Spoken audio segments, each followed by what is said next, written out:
Et salut à tous, c'est Nosuke et on se retrouve pour Valkyrie Profile l'ENF. Donc du coup, comme je l'avais dit, je n'ai pas montré le retour du donjon parce que c'est bon, ça sert à rien de voir un donjon en sens inverse. Bien.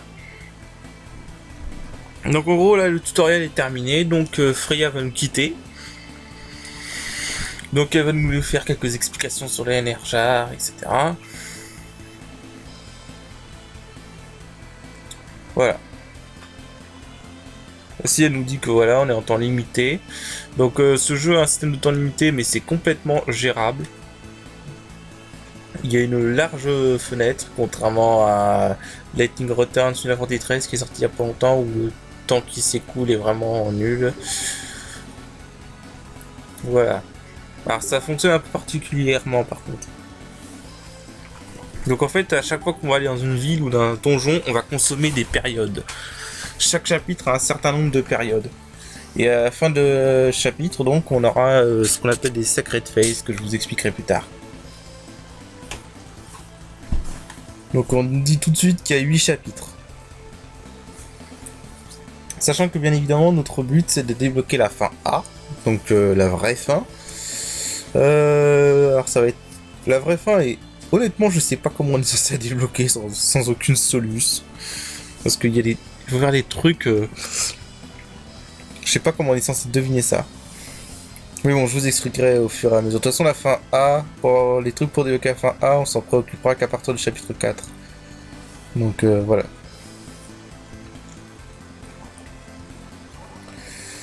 Voilà, donc là il nous met un petit elfe pour nous expliquer comment fonctionne l'entraînement des NRJAR.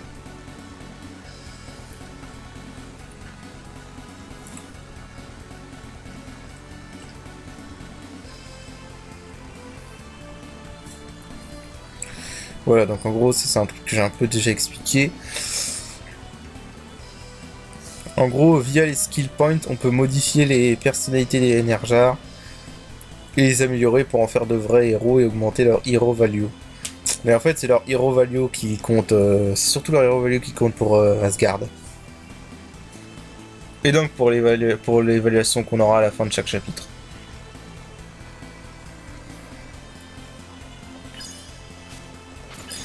Donc voilà. Donc on retourne sur la world map. On va refaire une concentration pour savoir où on doit aller ensuite.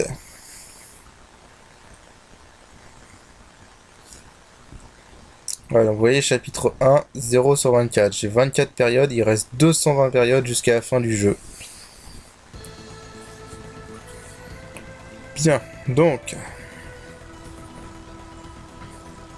Ouais, en fait, là, j'ai essayé de me raccoutumer aux touches pour se déplacer dans la world map.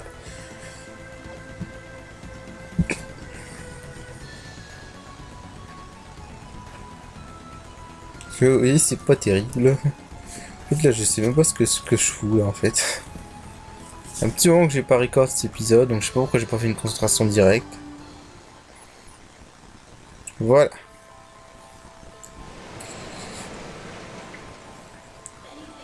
Alors généralement vous pouvez tout de suite deviner si ça va être un donjon ou un recrutement d'énergie rien qu'à la musique.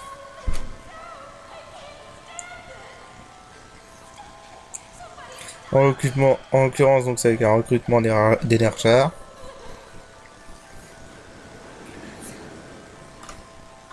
Enfin je sais pas vraiment comment ça se prononce. Si mes souvenirs sont bons on va aller récupérer l'Halloween.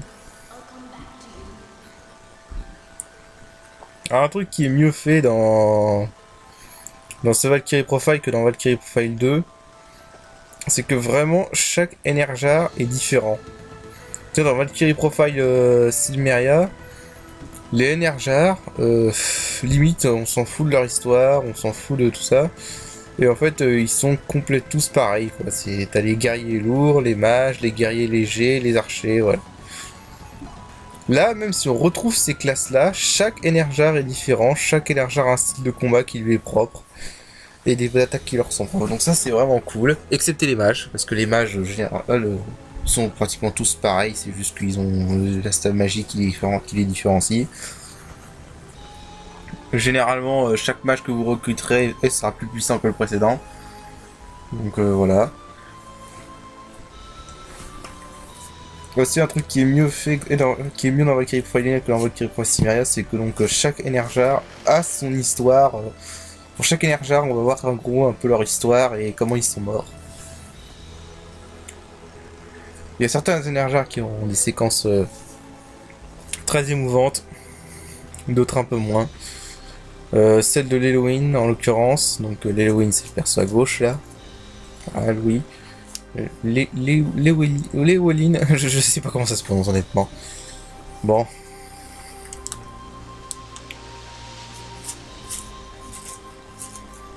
C'est de l'Halloween en concurrence, elle est pas mal, ça va. Il y en a qui sont vraiment nuls par contre. Bon, on en parlera. Donc voilà, donc en gros l'histoire là, pour les anglophobes, l'histoire c'est qu'en gros l'Halloween il va partir à la guerre. Là c'est un flashback en fait. Donc l'Halloween il est mort à la guerre en fait. Laissant son amie Milia, sa Milia, seule au monde et en gros elle est rentrée dans une dépression et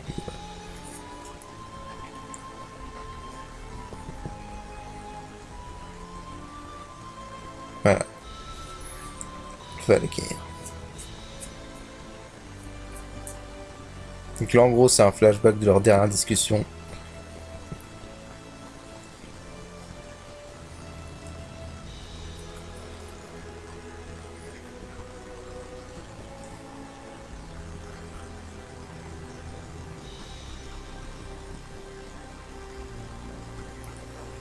C'était le grand amour.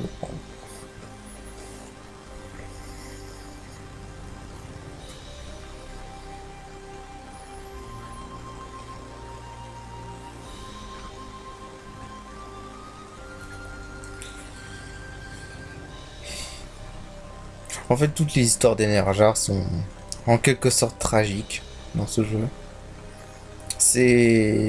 Disons, c'est pas du tout un jeu si vous êtes dépressif. C'est pas un jeu que je recommande.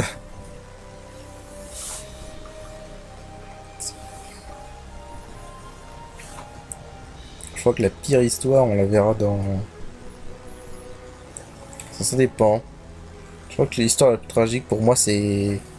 on la verra dans l'épisode... Enfin, vous la verrez dans l'épisode 5. Parce que oui, j'ai déjà record des épisodes, je fais juste les commentaires par-dessus.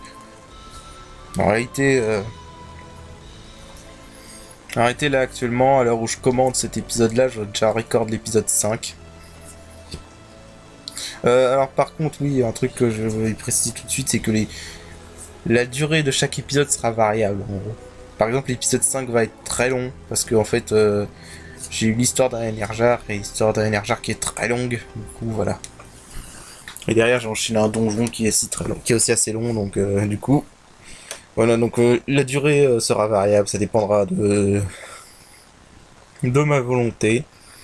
Si j'ai envie, si je me sens la patience de faire un donjon après une séquence d'énergard ou pas, ou inversement.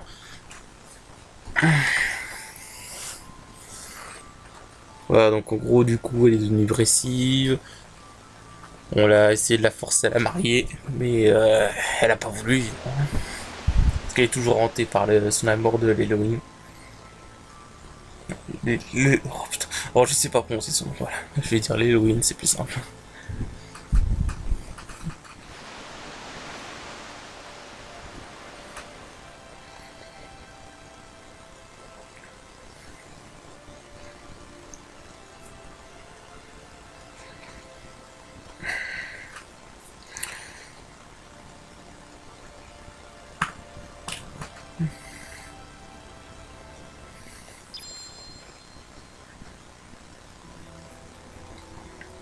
Par contre, encore une fois, le doublage anglais.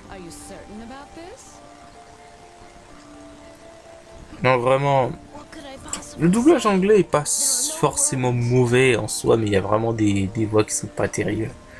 L'Halloween en l'occurrence, bof. Enfin, la pire voix pour moi c'est celle de Loafer, un personnage que vous verrez quand je serai dans le chapitre 2, qui a une voix absolument atroce. Voilà, je suis pas trop fan du doublage anglais. Vu que j'ai fait le jeu en japonais, en plus, ça aide vraiment pas parce qu'en japonais, les voix sont vraiment très bien.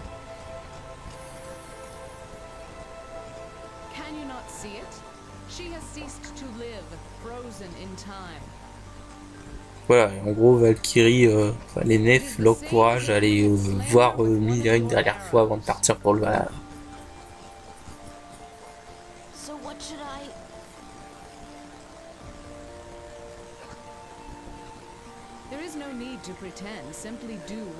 En fait, les nefs paraissent froides comme ça, mais c'est pas un personnage. C'est pas un personnage sans âme, quoi. De toute façon, ça vous le faire durant le jeu.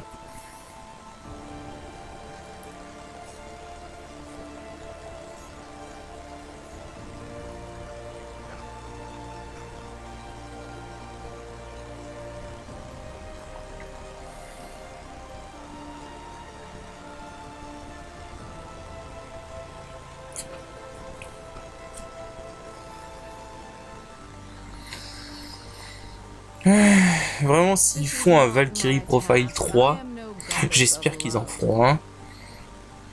J'espère qu'il sera plus proche de Valkyrie Profile les nefs quand même. En termes de narration et d'histoire, je trouve que c'est beaucoup mieux que Valkyrie Profile Symeria. Après, niveau gameplay, Valkyrie Profile Symeria est carrément supérieur. Voilà, donc là, vous voyez, j'ai consommé 3 périodes pour... en fait, une séquence d'énergir, ça vous coûte 3 périodes. Visiter une ville, ça coûte une période. Et je crois qu'un donjon, ça coûte 2 périodes, si mes souvenirs sont bons.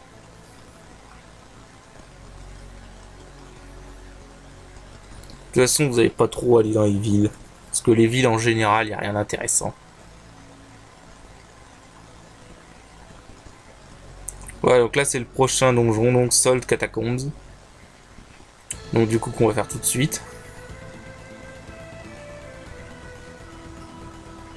Un donjon qui a quelques trucs qu'il faut pas louper. Alors du coup, je vais prendre l'Halloween dans ma team. En fait, là, ce que j'aurais pu faire, c'est appuyer sur Start pour provoquer l'autre apparence d'un énergir. Parce qu'on peut obtenir un autre énergir durant le chapitre 1 qui est carrément meilleur que l'Halloween. Alors le Divine Item, en fait, c'est le magasin. C'est votre magasin dans ce jeu.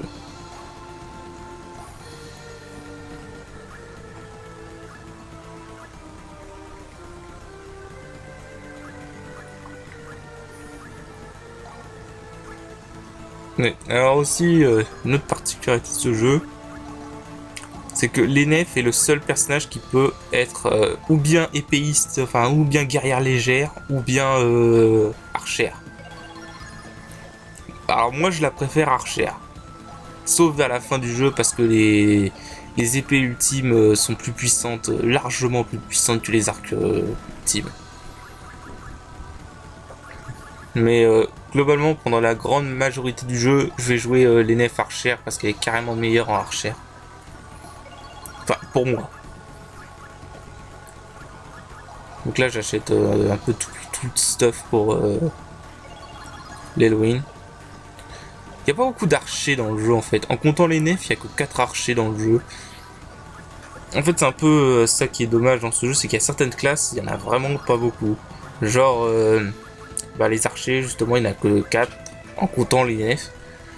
Les lanciers, il n'y en a que 2. Il y a aussi les samouraïs, il y en a que 2 aussi des samouraïs. Donc voilà. Alors qu'à côté, les guerriers lourds, les guerriers légers et mages, ils sont vraiment majoritaires.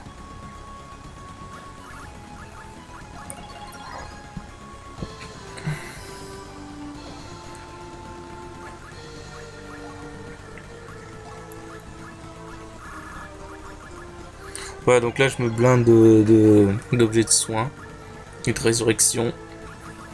Que voilà, c'est comme le minimum syndical. Donc pour l'instant c'est le plus intéressant à voir. Alors aussi voilà, vous pouvez créer des objets de soins en utilisant le truc Transmutate dans le menu Use Item. Donc là je vais transformer les vegetables en élixir.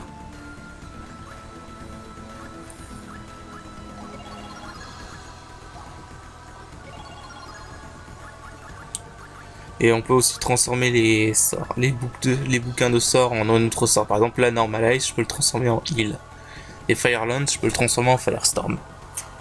Ça, c'est pour apprendre au mage.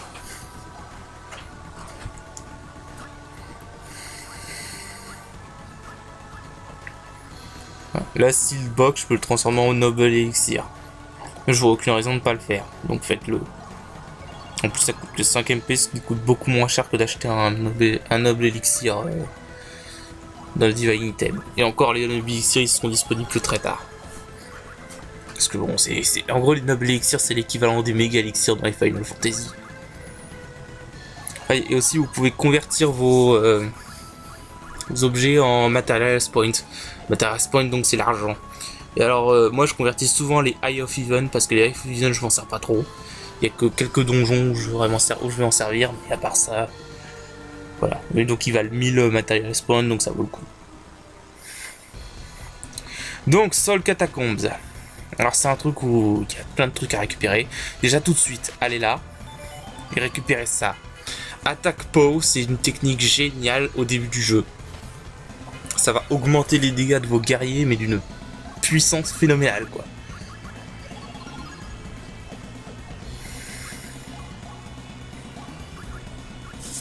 Donc voilà, améliorer ça. Donc voilà. Donc attaque pour donc ça, en gros, à chaque fois que vous augmentez ce skill, votre personnage gagne 30 points en attaque supplémentaire. Donc c'est vraiment excellent.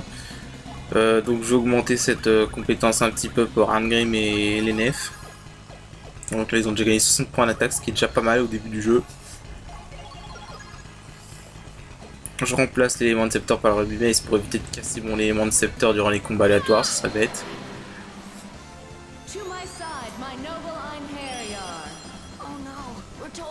Alors les Dragon Servants c'est bien parce que c'est des ennemis qui rapportent beaucoup d'XP. Du coup on va en profiter pour les massacrer. Alors Lewin c'est un personnage que moi je n'aime pas. Je le trouve vraiment nul. Enfin, il est pas vraiment nul en fait, c'est juste qu'il est situationnel contre les gros ennemis. Il fait très mal et parce que tous ses coups touchent. Par contre contre les petits ennemis, c'est vraiment un personnage qui est nul. Là par exemple ça va, c'est des dragons de servante, donc ils sont assez gros, donc globalement ils les touchent bien. Mais contre des petits ennemis, il n'est pas efficace du tout. D'ailleurs son attaque, son Purify Wear Soul c'est pareil. Le Purify Wear Soul de l'Elwyn, il est très efficace contre les gros monstres, mais nul contre les petits. Non, c'est pas un personnage que j'utilise longtemps. Bah tiens, voilà son Purify Wear Soul. Layer Storm. Il est quand même impressionnant, je dois bien le dire.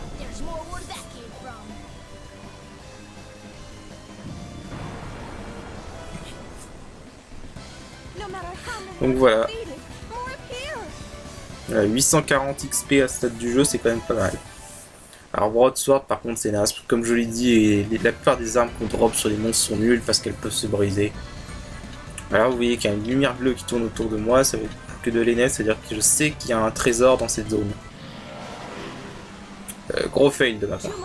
Je voulais pas tomber sur cette ligne à la base. Alors on croise toujours les zombies on s'en fout. Enfin les Lesser Vampire. Bon on s'en fout, hein, c'est limite on les one shot à ce stade du jeu. De toute façon, au niveau des combats, ce donjon n'a rien de dur. C'est surtout le boss qui peut causer problème, parce que on va dire que c'est le premier boss qui peut vraiment être chaud. Si vous n'avez pas un petit peu de chance, parce que ça dépend un peu de la chance pour ce boss-là. Le problème, c'est qu'on est vachement limité à ce stade du jeu. Aussi, je l'ai pas dit, oui, donc, mais quand vous mettez l'Enef en archère, son Immelung Balesti change, du moins au début. Mais voilà. Alors là, j'ai gagné une Chainmail. Chainmail, c'est une très bonne armure. Alors par contre, autant les armes que vous pouvez dropper sont pas terribles parce qu'elles peuvent se briser, autant les armures sont très bien généralement. Parce que justement, contrairement aux armes, elles ne peuvent pas se briser. Alors là, j'ai trouvé un autre arc, mais il est nul parce qu'il peut se briser. En plus, il est pas plus fort que celui que j'ai actuellement. Par contre, il aurait pu faire 2 attaques, donc il aurait été très bien s'il n'avait pas cette chance de se briser.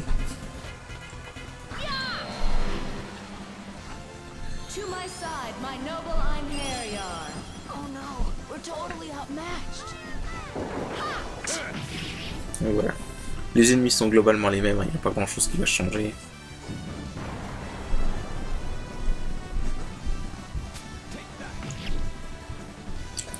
Globalement, au niveau de la formation, ouais, mettez toujours le mage sur le rond, parce que comme ça il est en arrière-ligne, il peut pas se faire toucher au corps à corps. Sauf si c'est un ennemi violent. Alors donc là, la contre-attaque timée, ça c'est vraiment cool comme système. En fait, quand vous mettez, les persos que vous mettez sur la touche rond sont toujours en arrière-ligne. Du coup, il faut forcément que ce soit un personnage qui puisse attaquer à distance, donc soit avec la magie, soit avec des flèches. Alors voilà, ça en gros c'est censé vous dire ce que vous devez faire. En gros, ce qui est bien dans ce jeu, c'est que le level design est excellent. Chaque donjon, du moins la majorité des donjons, ont tous quasiment une énigme ou un puzzle à résoudre. Bon, là en l'occurrence, c'est que le deuxième donjon du jeu, donc c'est très simple. Je vais vous expliquer une fois que j'aurai battu ces monstres. Perso, je me fais pas chier, moi je combats tous les monstres que je peux. Il y en a. Plus tard dans le jeu, on récupérera un accessoire qui s'appelle le Dimensional Slip. Moi perso, je vais pas l'utiliser. Parce que si vous utilisez trop le... C'est un peu comme dans tous les JRPG, je trouve. Si vous utilisez trop la fonction pour pas faire de combat aléatoire, ce qui arrive... Ce qui peut arriver, ça peut arriver très vite, c'est que vous vous retrouvez under level pour les ennemis. Donc non, on va éviter ça. Donc moi je ferai tous les combats. D'ailleurs c'est une erreur de ma part, mais je crois que pour le prochain donjon, je montrerai juste les combats contre les nouveaux ennemis. Et après j'éditerai la vidéo pour retirer les combats. Là j'y ai pas pensé, mais je le ferai pour la prochaine fois. C'est vrai que sinon on va y passer longtemps. De toute façon, le prochain épisode, il n'y aura pas de donjon, ce sera un épisode plus scénaristique qu'autre chose. Il n'y aura pas de combat, quoi.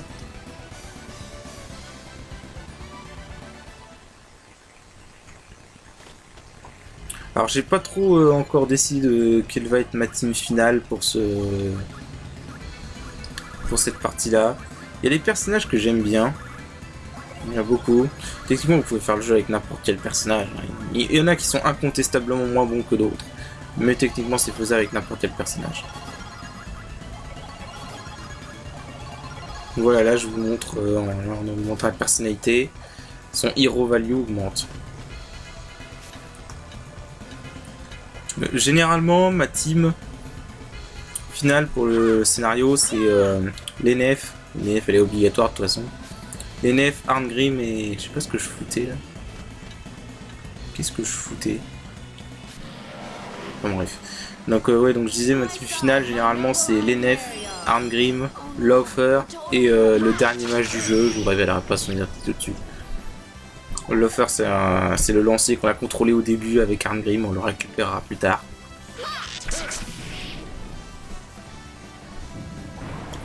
Donc voilà. Par contre, pour le donjon bonus, parce qu'il y a un donjon bonus qui se débloque après le jeu, on pourra récupérer des personnages bonus dans ce donjon.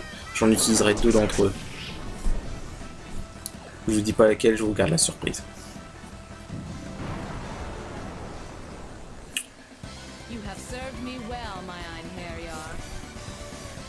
J'aime bien quand les victoires, comme ils appellent ça, purification. Donc voilà. Mais qu'est-ce que je fous, sérieux? Bon, en gros, le puzzle de donjon, c'est que voilà, il faut prendre ces pierres tombales, les déplacer, et il faut les mettre sur ces seaux blancs. D'abord, il faut détruire la statue de démon avec un coup d'épée, et il faut les mettre à la place. Et vous gagnez des events XP à chaque fois que vous faites ça. On gagne souvent pas mal d'events XP durant les donjons. Mais principalement, moi je m'en servirais soit pour augmenter les nouveaux personnages, soit pour la libération d'Enerjar. Enfin, transfert d'Enerjar, que j'expliquerai plus tard.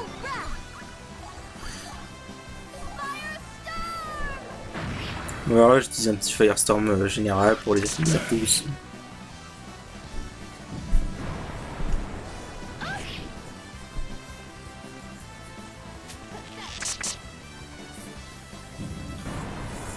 Ouais, ça c'est bien parce qu'avec les contre-attaques, je peux tuer l'ennemi avant que ce soit mon tour. Bon là en fait le truc c'est qu'il a esquivé l'attaque de l'ENF, du coup il a pas pris tous les dégâts. C'est pas grave, Arnhem et sa contre-attaque ont géré.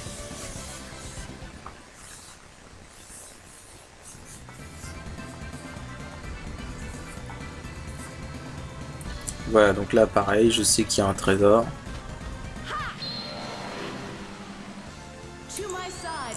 Ouais, j'ai vraiment édité les combats pour le prochain épisode parce que c'est vrai que là ça va être chiant. Je vous montrerai juste chaque mob une fois et après on passe à autre chose.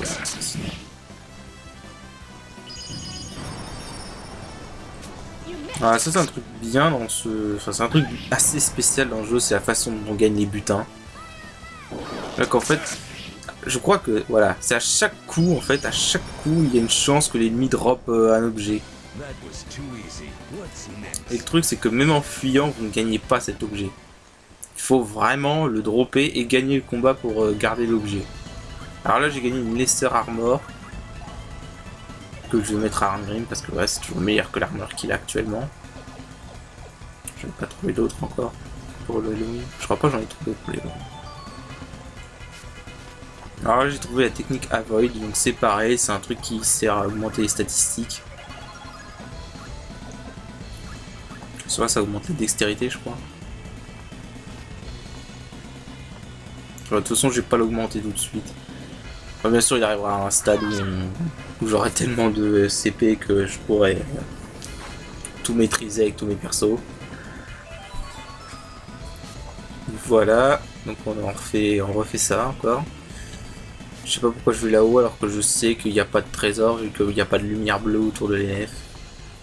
Enfin sûrement pour faire des... pour voir ça des ennemis. Donc là pour passer il faut faire un tacle glissé. Voilà. On met ça. On tue le Dragon Servant là. J'aime vraiment le côté plateforme de ce jeu.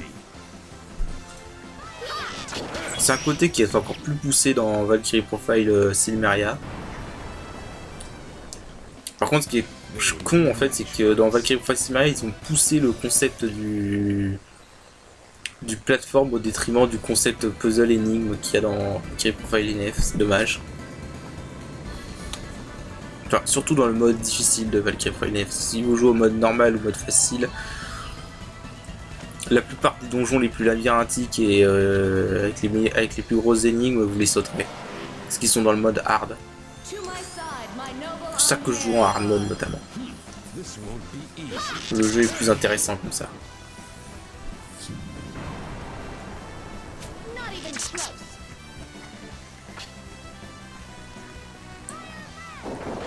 Voilà, donc là c'est pareil, on va éviter.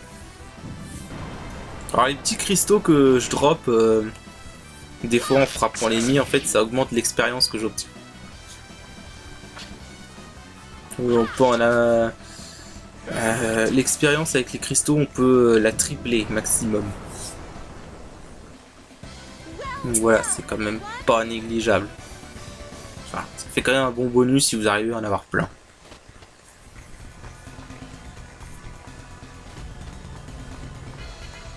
Donc bref, continuons. Donc là, voilà, là je sais qu'il y a un trésor. Alors des fois je fais gaffe parce qu'il y a certains donjons où il y a des coffres qui sont cachés derrière des éléments du décor au premier plan. C'est un peu salaud d'avoir fait ça. Voilà. Généralement les coffres qui sont rouges comme ça c'est des coffres piégés, donc je me méfie. Là on fait un double cristal et on saute.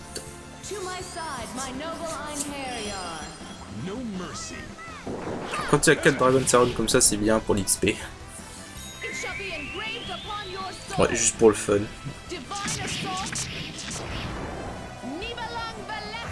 Voilà, comme ça je vous montre la version archer du Nibelung Valesti.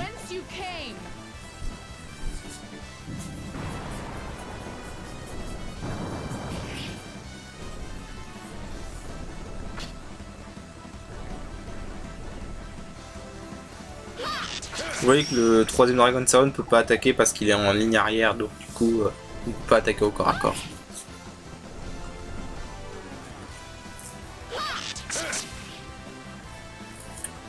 Voilà.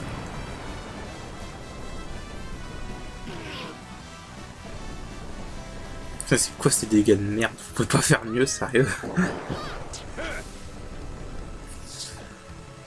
De toute façon, généralement, ce qui fait le plus mal chez les ennemis, c'est les attaques magiques.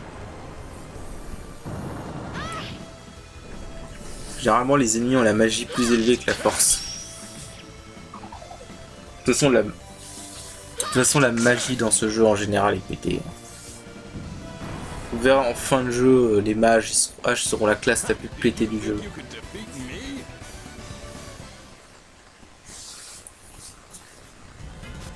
Bien, donc du coup, on reprend ce machin. On le met là. Et hop, encore 1000 XP. Généralement, les events XP, il y en a toujours plein. On va envoyer cette statue et ça débloque cette porte.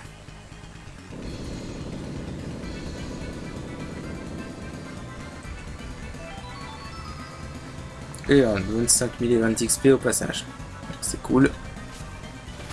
Il y a un petit sac. Broadsword, c'est de la merde parce que ça peut se briser. Vraiment, à part les artefacts, les trucs que vous pouvez trouver, ils sont pas terribles, généralement. Là, un Eye of Even, je crois que tous les donjons ont au moins un Eye of Even caché dans les coffres. Ok, il y en a qui arriveraient à se perdre. Mais bon, les premiers donjons sont globalement très simples. C'est à partir du chapitre 3 qu'on commencera à avoir des donjons un peu plus compliqués, du moins en mode difficile. Nous jouons en mode normal ou facile, les donjons... il faudra attendre le chapitre 4 avant d'en avoir un donjon assez compliqué.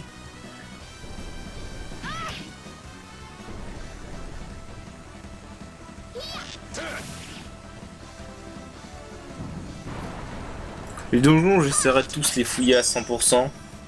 Mais je promets rien parce qu'il y a certains donjons qui sont vraiment très chiants à explorer à fond en comble. Et qui sont pas forcément...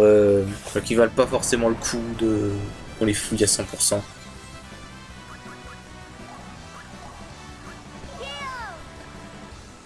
Donc un petit coup de heal pour soigner tout le monde.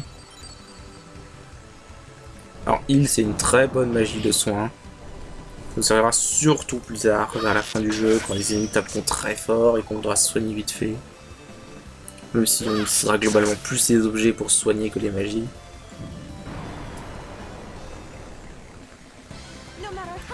Alors franchement, je pense que faire ce jeu sans aucun mage, ce sera vraiment un sacré challenge quand même. Parce que les mages, ils apportent tellement. Voilà, donc là, c'est là où il y a le boss en fait. Donc on va pas y aller tout de suite, on va d'abord buter tous ces monstres. Et comme le boss est assez dangereux pour un deuxième boss, on va quand même sauvegarder au cas où.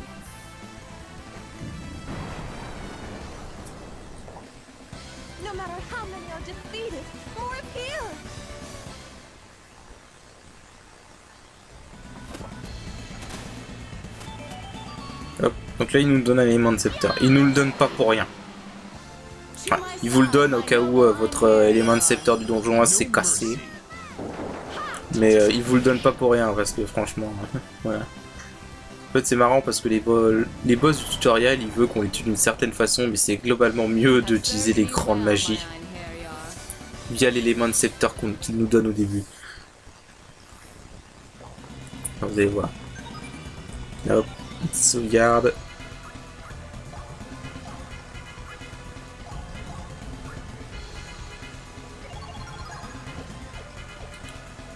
Et on va aller faire le boss.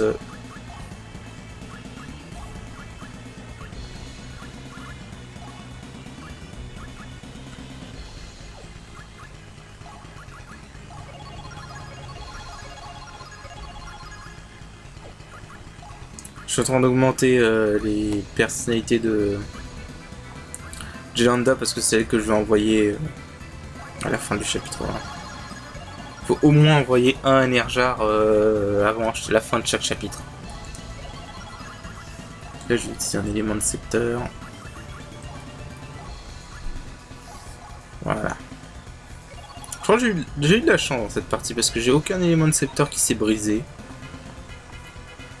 Du coup, là, je peux les conserver. Ok, c'est parti.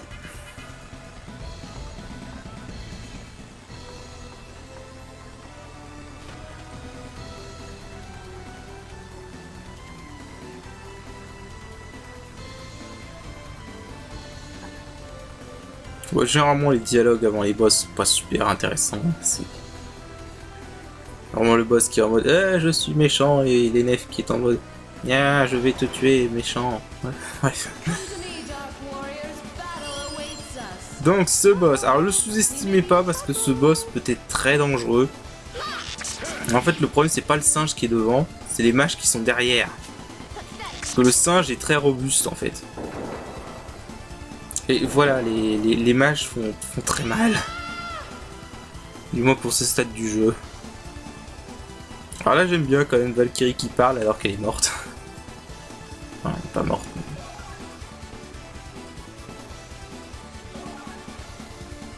Alors là, en fait, le jeu, il veut qu'on bute les sorciers d'abord en utilisant l'arc. Mais c'est pas ce que je vais faire. Donc là, je vais ressusciter et soigner Valkyrie.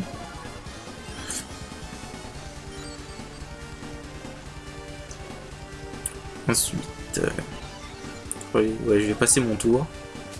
Parce que je veux pas perdre de CT avec Jelanda. Ouf, juste. Donc là, c'est bon. Donc là, le setup est parfait. Donc j'attaque avec Jelanda. Je fais ça, donc ensuite...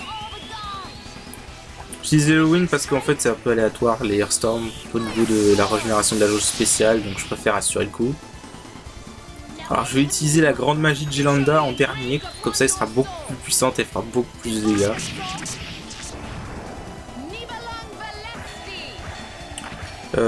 J'utilise toujours le Purify War Soul de Arngrim en troisième parce que il régénère énormément de jauge spéciale. C'est vraiment le gros point fort de Arngrim, c'est une attaque spéciale qui vraiment fait très mal et en plus régénère très bien la jauge spéciale. Et donc le Calamity Blast en dernier. Et normalement là j'ai gagné le combat.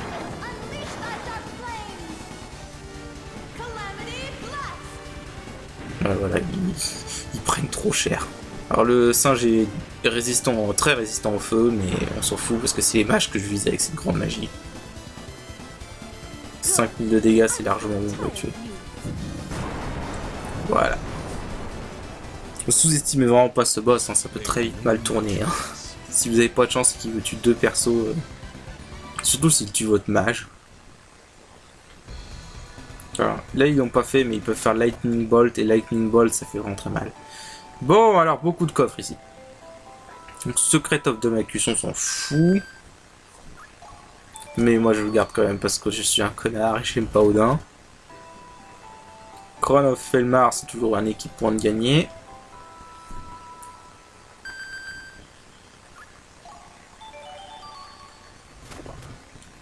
Et alors s'il y a vraiment un truc que vous t'ai pas donné, mais vraiment absolument pas, c'est ce truc. L'Emerald Necklace. Gardez-le. Vous pouvez donner tout ce que vous voulez, mais gardez cet accessoire. Gardez-le.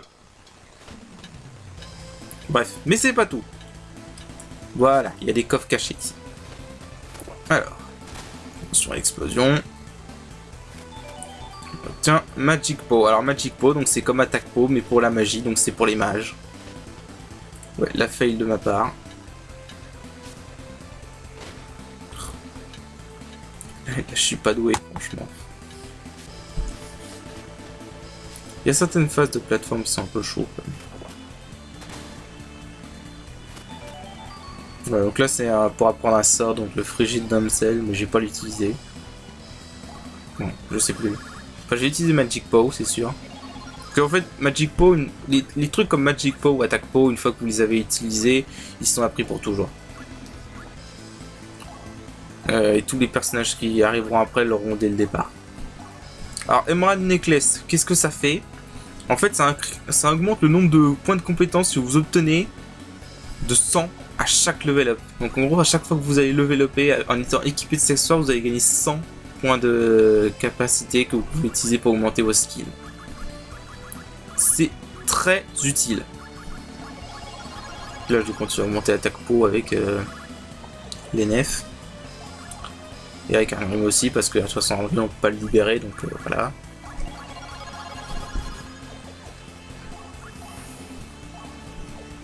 Et tant qu'on y est, autant que lui se rend utile. Non, je vais continuer à augmenter sa personnalité. En fait, je crois que là, à ce point, j'étais en train d'hésiter à être qui j'allais donner entre Jelanda et Halloween. Parce que les deux sont inutiles, hein, franchement. Quand il y a un troisième perso qu'on peut récupérer dans le chapitre 1, lui, je conseille de ne pas le libérer. Voire de le libérer au chapitre 2 si vous avez vraiment personne d'autre. Mais l'autre personnage qu'on peut avoir au chapitre 1, c'est un très bon perso. Je crois que je vais le récupérer au prochain épisode. Enfin, non, c'est pas ici parce que je vois le temps qui reste. Donc là, en fait, je crois que c'est finalement Jelanda que je vais donner parce que c'est elle qui a le meilleur hero value. Donc, meilleure chance d'avoir des bonnes récompenses. Parce que oui, on est récompensé quand même. À chaque fin de chapitre, on nous donne des artefacts. Et des material points supplémentaires. Là, si je me souviens, je vais faire une concentration. Donc là, vous voyez, il me reste que 7... enfin, j'ai consommé 7 périodes. Il me reste encore plein. Alors, oui, donc je voulais voir... vous pouvez transmuter un sort en un autre sort. Donc là, le Frigid Downsell, vous pouvez le transmuter en Icicle Edge. Même les armes, vous pouvez les transmuter, mais ça vaut pas forcément le coup. Voilà. Fairy Earring, je crois pas que c'est un truc très très cool. Enfin, je crois que ça fait un bon truc, mais je suis plus sûr. Voilà. Crown of Felmar, donc ça a une résistance de 50% aux ténèbres, donc je l'équiperai si je me retrouve contre un ennemi qui veut faire des dégâts de ténèbres.